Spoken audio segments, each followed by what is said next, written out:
عربي أو كما قال عليه الصلاة والسلام অধ্যকার আপনার দারুল কুরআন আল ইসলামিয়া মাদ্রাসা একযুগ পূর্তি উপলক্ষে আজকের এই অনুষ্ঠানের সম্মানিত সভাপতি সাহেব ও উপস্থিত রয়েছেন বাংলার দূর দূরান্ত অঞ্চল থেকে আগত প্রাক্তন ও বর্তমান ছাত্রবৃন্দ উস্তাদবৃন্দ ও আসসাদায়ে কেরাম সকলকে আন্তরিক শুভেচ্ছা ও অভিনন্দন। মুহতারাম হাজরিন, আমি আপনাদের সম্মুখে যে বিষয়ে আলোচনা করব তা হলো মাতৃভাষার গুরুত্ব ও প্রয়োজনীয়তা। এই সম্পর্কে সময়ের সংক্ষিপ্ত পরিসরে যতটুকু সম্ভব আলোচনা করার চেষ্টা করব ইনশাআল্লাহ। মুহতারাম হাজরিন, ভাষা মহান আল্লাহ তাআলার একটি মহান দান, যা মানব জাতিকে তাদের মনের ভাব প্রকাশ করার জন্য মাতৃভাষা দান করেছেন। খালাকাল ইনসান আল্লামাহুল বায়ান, আল্লাহ তাআলা মানুষকে সৃষ্টি করেছেন, তারপর বর্ণনা শিক্ষা দিয়েছেন।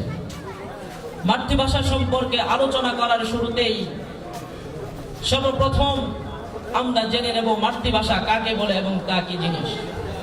মাতৃভাষার শাব্দিক সরল অর্থ হচ্ছে মায়ের ভাষা। যেহেতু প্রতিটি মানব শিশুই সর্বপ্রথম তার মায়ের ভাষায় কথা বলতে এবং নিজের মনের ভাব প্রকাশ করতে শুরু করে, তাই প্রত্যেকের নিজস্ব ভাষাকে মাতৃভাষা বলা হয়। প্রতিটি মানুষই তার মনের ভাব অভিব্যক্তিকে কথা ও লেখার মাধ্যমে প্রকাশ করে থাকে, আর এই প্রকাশের ধরন ও ভাষা হয়ে থাকে প্রত্যেকের নিজস্ব ভাষা মাতৃভাষা, যা বিভিন্ন ধরনের। কেননা মহান আল্লাহ তাআলা নিজেই পবিত্র কালামুল্লাহ শরীফে বিশ্ববাসীকে বিভিন্ন রং বিভিন্ন ভাষায় সৃষ্টি করার কথা সুস্পষ্টভাবে উল্লেখ করে ঘোষণা করেন, ওয়ামিন আয়াতিহি খালকুস সামাওয়াতি ওয়াল আরদ ওয়া ইখতিলাফু আলসিনাতিকুম ওয়া আলওয়ানিকুম। মহান আল্লাহ তাআলার নিদর্শন সমূহের মধ্যে হতে আসমান জমিনের সৃষ্টি, মানুষের ভাষা ও বর্ণের ভিন্নতা। নিশ্চয়ই তার মাঝে জ্ঞানী সম্প্রদায়ের জন্য উপদেশ রয়েছে। মুহতারাম হাজরিন, এই আয়াতের মাধ্যমে আমরা পৃথিবীবাসী মানুষের ভাষা ও বর্ণের সম্পর্কে জানতে পেরেছি।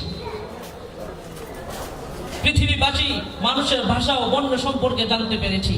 মহান আল্লাহ তাআলা এই আয়াতের প্রতি লক্ষ্য রেখেই মহান আল্লাহ তাআলা যুগে যুগে নবী রাসূলদেরকে প্রেরণ করেছেন, যেন তারা তাদের দ্বীনের বিধানাবলী সুস্পষ্ট বুঝিয়ে দিতে পারেন।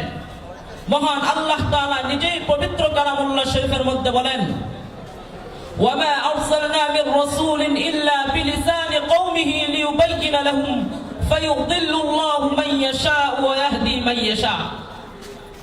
আমি যত নবী রাসূলগণ প্রেরণ করেছি তাদের প্রত্যেককে নিজ জাতির ভাষা দিয়ে প্রেরণ করেছি, যেন তারা তাদের জাতিকে দ্বীনের বিধানাবলী সুস্পষ্ট বুঝিয়ে দিতে পারেন।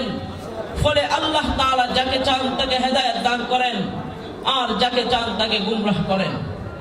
এই আয়াতের মাধ্যমে স্পষ্ট বোঝা যায় দ্বীনের দাওয়াত দেওয়ার ক্ষেত্রে মাতৃভাষার গুরুত্ব ও প্রয়োজনীয়তা সীমাহীন। মুহতারাম হাজরিন, মহান আল্লাহ তাআলা যুগে যুগে নবী রাসূলদেরকে প্রেরণ করেছেন, কিন্তু আল্লাহর পয়গম্বর হযরত মূসা আলাইহিস সালাতু ওয়াস সালাম দ্বীনের দাওয়াত ফেরাউনের নিকট দাওয়াত দেওয়ার ক্ষেত্রে উত্তম বচন ভঙ্গিতে কথা বলতে অপরগতার কারণে তিনি নিজের স্বীয় ভাই হযরত হারুন আলাইহিস সালাতু ওয়াস সালামকে নিজের সঙ্গী বানিয়ে দেওয়ার জন্য আল্লাহ তাআলা নিকট আবেদন জানিয়েছিলেন। ওয়া ইয়াযীকু সাদরি ওয়া লা ইয়ানতালিকু লিসানি ফাআরসিল ইলা হারুন। আমার মন বিহ্বল, আমার জবান জড়তার কারণে প্রজ্জ্বল নয়, সুতরাং আপনি আমার ভাই হারুনকে নবুয়াত ও রিসালাত দান করুন। মুহতারাম হাজরিন, কিন্তু প্রিয় নবী শুধুমাত্র নিজ জাতির ভাষাভাষী ছিলেন না, বরং তিনি সকলের থেকে সুস্পষ্ট প্রজ্জ্বল ভাষী ছিলেন। তিনি নিজেই বলেন, আনা আফসাহুল আরব বাইদা আন্নী আরবিয়্যুন। আমি আরবি, এত তো সত্য আমি আরবের সকলের চাইতে সুস্পষ্ট প্রজ্জ্বল ভাষী। আমি অল্প কথাই অধিক মর্ম বুঝানোর জাওয়ামিউল কালাম আমাকে দেওয়া হয়েছে। মুহতারাম হাজরিন, আল্লাহর কালাম এবং রাসূল করিম সাল্লাল্লাহু আলাইহি ওয়াসাল্লামের হাদিস দ্বারা স্পষ্ট বোঝা যায় আল্লাহর জমিনে আল্লাহর দ্বীন কায়েম করার জন্য, আল্লাহর জমিনে কালেমার পতাকা দণ্ডায়মান করার জন্য, ইসলামকে প্রচার করার জন্য, মানুষের নিকট দ্বীনের দাওয়াত প্রচার করার জন্য মাতৃভাষায় দক্ষতা ও অভিজ্ঞতা অর্জন করতে হবে। মুহতারাম হাজিরিন, মাতৃভাষা মহান আল্লাহ তাআলার একটি মহান দান। কিন্তু মনে রাখতে হবে, যখন ভাষা ও সাহিত্য মানবতার শত্রুদের হস্তগত থাকে, তখন এটা হয় শয়তানিয়াতের বাহন। এর মাধ্যমে তারা মানব চরিত্র বিধ্বংসী অপসংস্কৃতির আগ্রাসন চালাতে থাকে। আর যখন ভাষা ও সাহিত্য যুগের উলামায়ে কেরামের হাতে থাকে, ভাষা ও সাহিত্য ইসলামী মূল্যবোধে বিশ্বাসী বুদ্ধিজীবীদের হাতে থাকে, তখন বাতিলের সকল চক্রান্ত ব্যর্থ হয়ে যায়। মুহতারাম হাজিরিন, এই সম্পর্কে যুগের বিখ্যাত সর্বযুগের সর্বশ্রেষ্ঠ আলেম দ্বীন সৈয়দ আবুল হাসান আলী নাদভী রাহমাতুল্লাহি আলাইহি বলেন, ইসলামের দৃষ্টিতে কোনো ভাষাই পর নয়, কোনো ভাষাই বিদেশি নয়, বরং সকল ভাষাই আল্লাহ তাআলার সৃষ্টি। ভাষার প্রতি বিদ্বেষ হলো জাহলিয়াতের উত্তরাধিকার।